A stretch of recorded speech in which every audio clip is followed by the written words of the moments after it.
نحمده ونصلي على رسوله الكريم اما بعد فاعوذ بالله من الشيطان الرجيم بسم الله الرحمن الرحيم شهر رمضان الذي انزل فيه القرآن هدى للناس وبينات من الهدى والفرقان۔ خواتین و حضرات، اللہ رب العزت نے ہماری زندگی میں ایک دفعہ پھر رمضان المبارک لایا ہے۔ پھر ہمارے لیے یہ صدا ہے، یہ اعلان ہے کہ اے غافلو، اے گنہگارو، اللہ کی طرف سے ہمیں یہ صدا ملتی ہے کہ آؤ اپنے گناہ بخشواؤ۔ رحمت کا مہینہ ہے، مغفرت کا مہینہ ہے، جہنم سے خلاصی کا مہینہ ہے۔ ہر دن رمضان میں آپ صلی اللہ علیہ وسلم نے فرمایا کہ ان للہ عتقاء فی کل یوم ولیل، یعنی فی رمضان، رمضان کی ہر رات اور دن میں اللہ کی طرف سے بہت سے لوگوں کو خلاصی ملتی ہے جہنم سے، یعنی بہت سے لوگوں کی، بے شمار لوگوں کو اللہ تعالیٰ جہنم سے آزاد کرتے ہیں۔ اور فرمایا کہ جب اس رمضان کی آخری رات ہو تو شروع سے لے کر ابھی تک جتنے لوگوں کو اللہ تعالیٰ نے جہنم سے نجات عطا فرمائی تھی، اتنے ہی لوگوں کو اس آخری رات میں اللہ تعالیٰ جہنم سے خلاصی عطا فرماتے ہیں۔ تو بے شمار فضائل والا مہینہ ہے، لیکن ہماری حالت کیا ہوتی ہے؟ شاعر نے فرمایا، کس قدر تم پہ گراں صبح کی بیداری ہے، کس قدر تم پہ گراں صبح کی بیداری ہے، ہم سے کب پیار ہے ہاں نیند تمہیں پیاری ہے، طبع آزاد پہ قید رمضان بھاری ہے، تم ہی کہہ دو یہی آئین وفاداری ہے۔ سال کے 11 مہینے کھاتے پیتے رہو، اللہ نے ایک مہینہ ہمارے لیے فرض بنا دیا کہ اس مہینے میں ہم روزہ رکھیں۔ اور یہ صرف ہمارے اوپر نہیں ہے، بلکہ اللہ نے فرمایا کما کتب علی الذین من قبلکم، تم سے پہلے لوگوں پر بھی روزہ فرض کیا گیا تھا، لیکن اس کی شکل مختلف تھی۔ کہیں 40 دن کا روزہ تھا، کہیں مسلسل روزہ رکھا جاتا تھا، کہیں یہ تھا کہ بیچ میں اگر کچھ کھا پی لیا، یعنی بیچ میں اگر انسان سو گیا تو دوبارہ سے اٹھ کے پھر اس کا روزہ شروع ہوتا تھا، تو وغیرہ وغیرہ۔ لیکن الحمدللہ امت محمدیہ کو اللہ تعالیٰ نے یہ آسانی فرما دی کہ فجر سے لے کر صبح طلوع فجر سے لے کر غروب آفتاب تک، سورج صبح فجر کے نکلنے سے لے کر سورج غروب ہونے تک، یہ تھوڑا سا ٹائم ہے، کہیں 10 کہیں 15 گھنٹے، کہیں 18 16 17 مختلف دنیا کے اطراف کے لحاظ سے مختلف اوقات ہیں، لیکن اس میں اللہ کی طرف سے بہت زیادہ اجر ہے۔ یہاں تک کہ رسول اللہ صلی اللہ علیہ وسلم نے فرمایا، حضرت عبداللہ بن عمر رضی اللہ تعالیٰ عنہ کی روایت ہے، فرمایا کہ لو علم العباد ما فی رمضان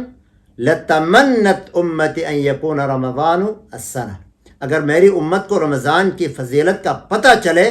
تو یہ چاہت رکھے، میری امت یہ چاہے گی کہ سال پورا کا پورا سال رمضان ہوتا، یعنی پورا سال رمضان ہوتا۔ اس کی اتنی بڑی فضیلت ہے۔ تو میں نے جیسا عرض کیا کہ یہ رمضان روزے صرف ہم پر فرض نہیں، پہلی امتوں پر بھی تھے، لیکن آپ صلی اللہ علیہ وسلم نے فرمایا کہ اعطیت امتی 5 خصال فی رمضان لم تؤتہن امت من الامم قبلہا، کہ میری امت کی شان تو پہلی امتوں سے بہت بڑھ کر ہے، فضیلت بہت زیادہ ہے، اس لیے میری امت کو رمضان کے اندر روزہ رکھنے کی وجہ سے 5 فضیلتیں، 5 امتیازات ایسے دیے گئے ہیں جو پہلی امتوں کو نہیں ملے۔ اس میں سے پہلی فضیلت یہ ہے، خلوف فم الصائم اطیب عند اللہ من ریح المسک، روزہ دار کے منہ کی بدبو اللہ کے نزدیک مشک سے زیادہ پسندیدہ ہے، مشک معروف خوشبو ہے۔ تو انسان کا جب معدہ خالی ہوتا ہے تو خلوع معدہ کی وجہ سے، خاص طور پر افطاری سے ذرا قبل ایسے وقت، یعنی ایک بوسی منہ سے بوسی نکلتی ہے، منہ سے بدبو سے آتی ہے، تو یہ چونکہ اللہ کے حکم کی بجا آوری کی وجہ سے یہ بدبو پیدا ہوئی ہے، لہٰذا یہ بدبو اللہ کے نزدیک مشک سے زیادہ پسندیدہ ہے۔ یہ اللہ کی شان دیکھیں۔ اسی طرح فرمایا تستغفر لهم الملائکۃ حتی یفطروا، افطار کرنے تک، یعنی صبح سے لے کر افطار کرنے تک اللہ تعالیٰ اپنے فرشتوں کو انسان کے لیے لگاتے ہیں کہ وہ انسان کے لیے مغفرت کی دعا کرتا رہے۔ صبح سے لے کر افطار تک اللہ تعالیٰ اپنی نورانی مخلوق کو معمور کرتے ہیں، پابند کرتے ہیں کہ وہ اپنے اللہ کے ان روزہ دار بندوں کے لیے دعا کریں۔ اسی طرح فرمائے یزین اللہ کل یوم جنتہ ویقول یوشک عبادی الصالحون ان یلقوا عنہم المؤونۃ والاذی ویصیروا الیک۔ اللہ تبارک و تعالی جنت کو مزین کرتے ہیں۔ اب جنت تو جنت، اللہ کی وہ نعمتیں وہاں ہیں ما لا عین رأت ولا اذن سمعت ولا خطر علی قلب بشر، نہ کسی آنکھ نے دیکھا، نہ کسی کان نے سنا، اور نہ کسی دل پر اس کے بارے میں شک بھی گزر سکتا ہے کہ ایسی نعمتیں وہاں ہوں گی۔ اس کے باوجود اللہ تعالیٰ اس کو اپنے روزہ داروں کے لیے سجاتے ہیں، مزین کرتے ہیں، اور فرماتے ہیں کہ قریب ہے میرے یہ روزہ دار بندے اپنے اوپر سے سختی کو، تھکان کو، بھوک کو، پیاس کو پھینک کر تیرے پاس آئے، اس لیے تو ان کے استقبال کے لیے تیار ہو جا۔ اور فرمایا کہ وَتُصَفَّدُ فِيهِ مَرَدَةُ الشَّيَاطِينِ، اور اس میں رمضان میں جو سرکش شیاطین ہیں، ہم سال بھر گناہ کرتے ہیں، اور جیسے وہ مثل مشہور ہے کہ الا بلا برگردن مولا، کرتے خود ہیں اور مولا کے اوپر ڈال دیتے ہیں، تو ہم بھی سال بھر گناہ خود کرتے ہیں اور شیطان کے گلے ڈالتے ہیں اور شیطان کو گالیاں دیتے ہیں۔ تو اللہ تعالیٰ رمضان میں شیطان کو بھی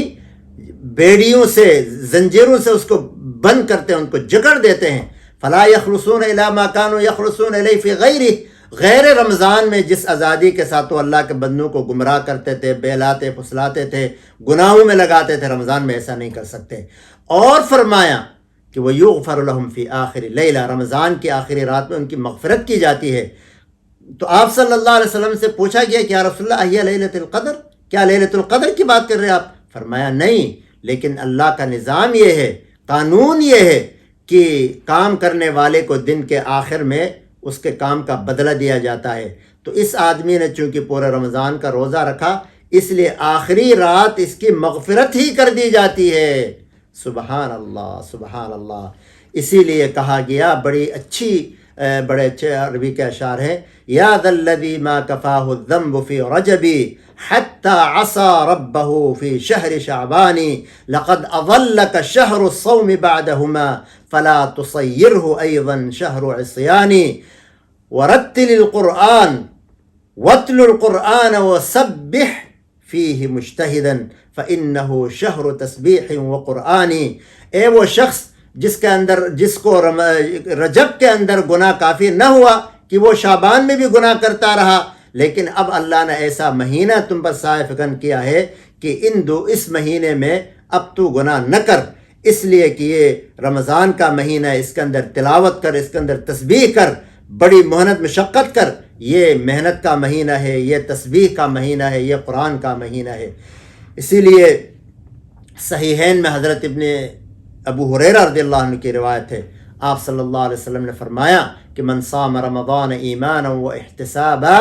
غفر له ما تقدم من ذنبه، جس نے ایمان اور اجر کی امید میں، ایمان کی حالت میں، اجر کی امید میں روزہ رکھا، اس کے پچھلے گناہ معاف کر دیے جاتے ہیں۔ اسی طرح حضرت سہل بن سعد رضی اللہ تعالی عنہ فرماتے ہیں کہ رسول اللہ صلی اللہ علیہ وسلم نے فرمایا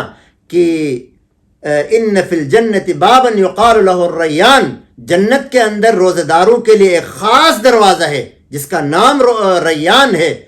اور اعلان ہوگا کہ این الصائمون، روزہ دار کہاں ہیں؟ تو روزہ دار کھڑے ہوں گے اپنی شان کے مطابق، اس دروازے سے جنت میں داخل ہوں گے، اور فرمایا کہ روزہ داروں کے علاوہ اس میں کوئی بھی داخل نہیں ہوگا۔ فَإِذَا دَخَلُوا اُغْلِقَ فَلَمْ يَدْخُلْ أَحَدٌ،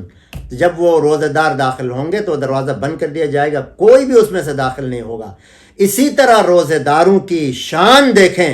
کہ اس روزے کا بدلہ خود اللہ تعالیٰ دیتے ہیں، یعنی یہ اللہ نے اپنی طرف نسبت کی ہے، تشریفی اعزازی نسبت ہے، یعنی ویسے بھی اللہ تعالیٰ سارے اعمال کا اجر خود ہی دیتے ہیں، لیکن روزے کے بارے میں اللہ کے نبی صلی اللہ علیہ وسلم نے فرمایا کہ قال اللہ تعالی کل بنی آدم کل عمل ابن آدم لہ الا الصوم، بنی آدم کے ہر عمل کا بدلہ اس کو ملتا ہے مگر روزہ۔ فرمایا فإنہ لی، روزہ تو انسان میرے لیے رکھتا ہے،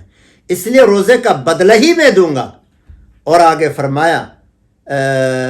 والصیام جنہ،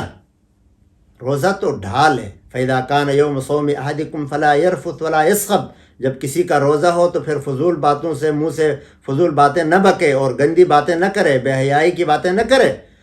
فَإِن سَابَّهُ أَحَدٌ أَوْ قَاتَلَهُ فَلْيَقُلْ إِنِّي صَائِمٌ، اگر کوئی لڑائی پر ہی اتر آئے، لڑنا ہی چاہتا ہے تو آپ کہہ دو بھائی میرا روزہ، میں نہیں لڑ سکتا آپ سے. اس کو کہا میں نہیں لڑ سکتا. وَالَّذِي نَفْسُ مُحَمَّدٍ بِيَدِهِ لَخَلُوفُ فَمِ الصَّائِمِ أَطْيَبُ عِندَ اللَّهِ مِن رِيحِ الْمِسْكِ، اس ذات کی قسم جس کے قبضے قدرت میں محمد کی جان ہے، روزے دار کی منہ کی بدبو اللہ کے نزدیک مشک سے زیادہ پسندیدہ ہے. اب اس روایت میں یہ حدیث قدسی اللہ تعالیٰ فرماتے ہیں کہ میں خود بدلہ دوں گا. مطلب یہ کہ روزے دار کا جو بدلہ ہے وہ کوئی دے ہی نہیں سکتا، بلکہ میں دوں گا اور میں اپنی شان سے دوں گا. جب اللہ اپنی شان سے روزے کا بدلہ دیں گے وہ کتنا ہوگا، کیا ہوگا، وہ اللہ بہتر جانتا ہے. اسی لیے ایک اور حدیث میں فرمایا کل عمل ابن آدم یضاعف له یضاعف الحسنة بعشر امثالها الى 700 ضعف. قال اللہ تعالی الا الصوم فانه لي وانا اجزي به يدع شهوته وطعامه من اجلي. فرمایا کہ بنی آدم کے ہر عمل کا بدلہ 10 سے لے کر 700 گنا تک بڑا چڑھا کر دیا جاتا ہے، جتنے اخلاص سے اس نے کیا ہوگا. لیکن فرمایا روزہ نہیں، روزے کا بدلہ تو میں ہی دوں گا، اس کا بدلہ کسی پیمانے میں، کسی عدد میں محصور اور معدود نہیں ہو سکتا، اس لیے کہ اپنی شہوتیں اور اپنی خواہشات وہ میرے لیے قربان کرتا ہے. اسی لیے اللہ تبارک و تعالیٰ نے روزے کے بہت سے فضائل رکھے ہیں اور آپ صلی اللہ علیہ وسلم نے بڑے فضائل بیان کیے ہیں. بس ضرورت اس بات کی ہے کہ اللہ ہمیں روزہ رکھنے کی توفیق دے اور ہم روزہ رکھیں، روزے کے آداب کو ملحوظ رکھیں، روزے کو جن باتوں سے روزہ ٹوٹتا ہے، خراب ہوتا ہے، اجر کم ہوتا ہے، ان کا خیال رکھیں. ایسا نہ ہو کہ ہٹا کھٹا آدمی رمضان المبارک کے بابرکت مہینے میں بھی روزہ توڑتا ہوا کھاتا ہوا نظر آئے، اور بعض لوگ یہ کہتے ہیں یار ہم سے رکھا نہیں جاتا ہے. تو یہ بہت بڑی بد نصیبی ہے. اسی لیے ایک حدیث کے مطابق آپ صلی اللہ علیہ وسلم نے فرمایا کہ اگر روزہ کسی وجہ سے کسی نے روزہ توڑ بھی دیا یا روزے کی قضا بھی کر لے کسی وجہ سے، شرعی حاجت کی وجہ سے، تو فرمایا پوری عمر بھی روزہ رکھے گا تو اس کی وہ برکت اسے نہیں ملے گی جو رمضان کی وجہ سے اس کو روزے کی برکت ملے تھی. قضا تو ہو جائے گا لیکن برکت نہیں ملے گی. اللہ تعالی ہمیں عمل کی توفیق عطا فرمائے.